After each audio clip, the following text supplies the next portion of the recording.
Hi friends, it's Christiane again. Hope you're doing well this week. I just wanted to come live and do some science experiments regarding soap.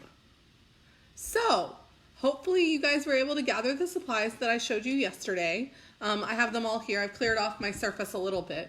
But we're going to talk about soap. It's one of the most common things, and hopefully we've all learned to wash our hands much better now. But we're going to just talk about why do we use it, what does it do, and why is it so important? And do some fun along the way. So what I have here is we're going to start out with some basic, I just have my water bottle and I'm going to fill it with water. I might spill a little because I have a big cup here, but that's okay. So I'm just pouring.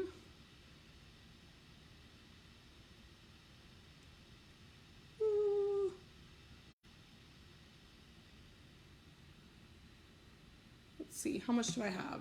Oh, I need some more. Slow pour today. I picked a big water bottle. If you have a smaller water bottle, you might want to use it. I just used the one that I used last week after I cleaned it, but we don't need it this big. Okay, so that's some good water that we have here. Just wanted to get enough. And then what I'm going to do is I'm going to take my oil. Again, it doesn't really matter what oil you use. I'm using olive oil because it was old and I found it in my pantry. But vegetable oil, canola oil, sunflower oil, you name it, as long as it's oil, it's going to work. So what I'm going to, actually, you know what? We have our food coloring. I'm going to add a couple drops of food coloring because I think that'll make it easier to see. So I'm going to pick red for this one. So I'm just going to do a couple drops of red food coloring. Oh, that was blue, not red. Oops, Christiane, can you see the color? Yes, yes you can. Blue food coloring, it's all good. So I have some blue water here now. It's gonna make the experiment easier to see. So now I'm going to pour my oil, and I'm just gonna pour all of my oil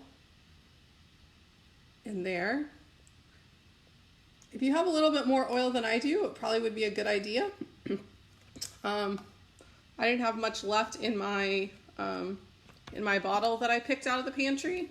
So, but the moral of the story here is let me put my cap on so that way I can show you, and I'm gonna hold it up so you can see through it a little bit better. But I'm sure you guys have seen this before. Oil and water do not mix very well. So oil right here is on top, and I have my blue water on the bottom. And here, let me see if I hold up a plate behind it. Yeah, there we go. You can see it a lot better with a white background. So oil is less dense. I don't know if you guys know about density, but density is how much atoms are basically smushed together in the space. So it's the mass over volume. But you can think about right now we're all doing social distancing, so we're less dense because we're not gathering all together. And so oil, its molecules are less dense than the water. So it floats on top. And if I shake this a little bit, you get a little bit of mixing, but you see that the oil still comes back up to the top. So what we're gonna do now though, is we're gonna put a couple drops of soap into our mixture and we're gonna see what happens. So I have my soap right here. I'm just gonna do a small squirt.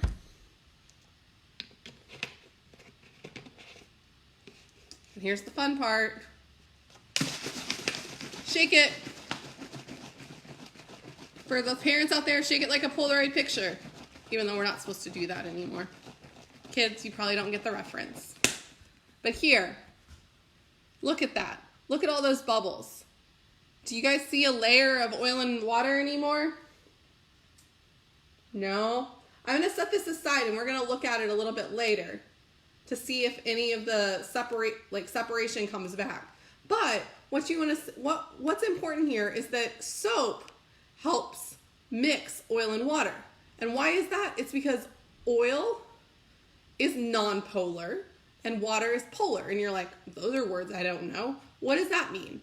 So polar and non-polar are types of atoms, and it's kind of like a magnet. Think of it that way. We're going to do something on magnetism in a couple weeks or sometime down the road.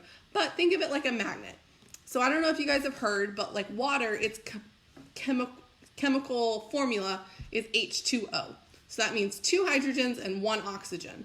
Well, the charges on those atoms are opposite. So it likes to it's polar. It doesn't like to interact with things that don't have that charge. Kind of like how a magnet, if you've ever put 2 magnets together that repel each other, that's kind of like how water atoms work too. And oil is nonpolar, so it doesn't want to interact with the water molecule. It's like, get away, you're not my friend. So those are, that is why oil and water don't mix. But whenever we look at this, you see all those bubbles on top, and you can see there's still a little bit of an oil layer. So it's not like dissolving the oil in the water. But what it does is that's no longer that clear. See how it's kind of a little bit more green? What that means is that there's small water bubble pockets that are mixed in with the oil. We call this an emulsion, another big word. But we call this an emulsion. And so why this is important is whenever we use soap on our hands, you guys all have fingerprints, right? When you touch things, you know how you have fingerprints? Well, your fingerprints are actually a little bit of oil. And whenever we touch things, whether it's dirt or bacteria or viruses, that oil on our hands likes to grab onto things. And so if we were to just rinse our hands with just plain water, we already showed oil and water don't mix. And so things are not going to come off your hands. But once you use a little bit of soap, the soap helps break down that barrier between the oil and the water and make them mix. And so that really helps you rinse and wash all of those dirt, germs, bacteria, viruses off of your hands. And that's why soap is so important. And we're going to do some experiments to show visually a little bit more how other fats and soap interact. But I just wanted to talk in a little bit higher terms. For those of you, if you're more interested, you can do some research. It has to do with the fact that viruses, I know, at least maybe bacteria. I'm not a biologist. I'm definitely much more of a chemist and a physicist. So anyone that has resources that would love to share, I'd love to have them. But my understanding is that the viruses like COVID-19, the coronavirus, have a fatty membrane on the outside of them. And so one of the things that the soap helps do is break that down and help take that off of our hands. So at the end, I'm gonna show you how, if I can make, I might show you what I've been taught to wash my hands. So we'll see. But now let's move on to our second experiment. So I have a plate right here, and I'm going to adjust my camera slightly to see if I can make it where the plate is slightly more in view. I might become slightly out of view, but I'll duck down and see you guys. So right here, I have a plate. I'm going to take the rest of my water, and what I'm going to do is I'm just going to fill my plate with water. Okay? So that's kind of hard to see that it's full of water, but I promise it is. Now I'm going to take my black pepper and I'm going to shake, shake, shake, shake, shake, shake, shake. So I got black pepper everywhere. So you guys can see that, right? So we have black pepper. Now what I want you to do is I want you to take your finger and touch it in the middle. And it comes out and you have pepper on your finger. It's stuck to your finger, right? So, and the pepper is all floating, right? Whenever you look at your plate with the pepper. So I'm gonna wipe off my finger real quick. So one of the reasons it's floating has to do with surface tension. So part of water, the pepper goes back to polar and non-polar, is that it deals with hydrophobicity, which means the pepper's, phobicity, it's kind of like afraid. The pepper is afraid of the water. It doesn't want to mix. So the pepper is floating on the water. And, but one of the things that we're going to do is we're going to be able to break that surface tension between the water and the pepper by using soap. So what I want you to do is to take your soap here, put a little bit, just like a drop, on your finger. So I just have a little bit of soap here on my finger. And now I'm going to stick it right into the pepper and let's see what happens. Ready? Oh, I gotta move it around. There we go. There we go. See how the pepper all ran away? And some of it is now on the bottom actually. So you see what's in the middle here? That's pepper that's on the bottom. So it stopped floating. So I broke the surface tension with the top of the water. And then the other water molecules that were basically, they run away from the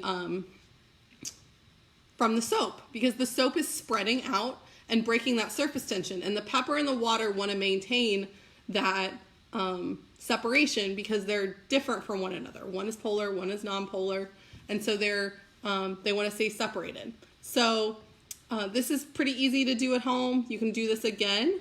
There's some great resources if you just if you want a larger or a more in-depth explanation. Just look up pepper, soap, science explained, and you can read a little bit more if you want details. But next we're going to move on to milk. Okay, so I'm going to set this aside. Get my new plate. Okay, so on this plate, what I'm going to do is, oops, I didn't get out my milk. Hold on, I'll be right back.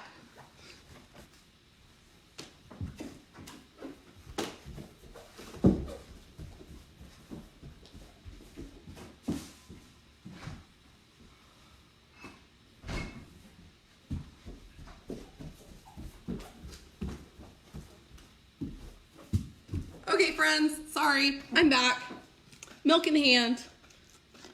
I left out all the rest of the supplies from yesterday when I went live with you guys, but I put the milk back in the fridge. So here, I'm gonna fill my plate with milk. Okay, I'm gonna let it settle for just a second because I don't want it to have currents in it. And then, so it kind of stabilizes. And then what I'm going to do is I'm going to take all of my food coloring and we're going to put drops of each, kind of near the center, okay? Okay, I think it's pretty stable now. So I'm going to start, and I'm just going to put a couple drops of green.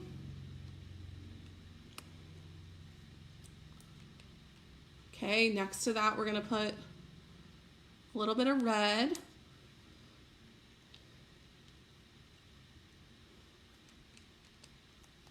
Next to that, we're going to put some blue. And last but not least, some yellow. Yes, oh, and yes, you can use any kind of milk, just needs to have some fat in it. So, try not to use skim milk because it's gonna not work as well because we need the fat, the oil in the milk to make this experiment work. So here I have my Q-tip that we talked, or cotton swab that we talked about yesterday. And what I'm gonna do is I'm gonna put just, or actually, you know what? Don't put any soap on it yet. So if you need to get a clean one, that's why I had a few several extra. So first what we're gonna do is we're gonna dip in just no soap on it. Just dip this in and see what happens. Do you see how it's kind of actually drawing towards my Q-tip? I actually ended up with a little bit of color on my Q-tip. So it like sucked up a little bit of the milk and sucked up a little bit of the color because it absorbs, because that's what cotton does. But now what I'm gonna do is I'm gonna take the other side of my Q-tip and I'm gonna put a little soap on it, or you can get a new Q-tip. I'm gonna make sure it's all the way around, kind of rub that in, wipe off my finger over here. Okay, so I have soap on my Q-tip. And I'm now gonna dump that, I'm gonna push this down into the middle of where my colors are. Ready? Can you see? See all those colors coming out? Wow, isn't that cool? Now if I pull it out, and I put it down over here. Look at that. I put it down over here, runs away. So what's happening? It's very similar to what we did with the oil and water is our in the bottle in our first experiment. It's actually the fact that milk is made up of water and fat solids. That's why it's important we don't use skim milk. And the soap breaks down that barrier between the water and the fat and allows the color to go running through the milk. Because what soap actually does is it makes all of the fat molecules want to glob together and all the water to glob together, and it helps break that down.